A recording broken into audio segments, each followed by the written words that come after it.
നിങ്ങളുടെ ഒഴിവ് സമയം കഠിനാധ്വാനത്തിലൂടെ ഉപയോഗപ്പെടുത്തുക. നിങ്ങൾ വിട്ടുവീഴ്ചയില്ലാത്ത ആദർശവാദികളാവും. നിങ്ങൾ സമസ്തയുടെ കർമ്മനിരതരായ പ്രവർത്തകരാവുക. മർഹൂം കെ.ടി. മുസ്ലിയാർ തൻ്റെ പ്രഭാഷണങ്ങളിൽ എന്നും ഊന്നിപ്പറഞ്ഞിരുന്ന വാക്കുകളാണിവ. ഇത് അദ്ദേഹത്തിൻ്റെ ജീവിത സന്ദേശം കൂടിയായിരുന്നു.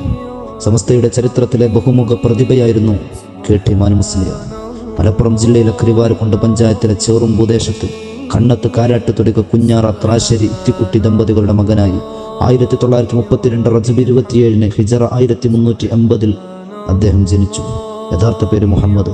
1.5 വയസ്സിൽ വാപ്പയെ നഷ്ടപ്പെട്ട മുസ്ലിയാർ ഉമ്മയുടെ തണലിലാണ് വളർന്നത്. 4-ാം വയസ്സിൽ കണ്ണത്ത് ബോർഡ് മാപ്പിള സ്കൂളിൽ ചേർന്നു. 4-ാം ക്ലാസ് വരെ പഠിച്ച് പിന്നീട് ഉമ്മ അദ്ദേഹത്തെ കരുവാരക്കുണ്ട് പള്ളി ദർസിൽ ചേർത്തു.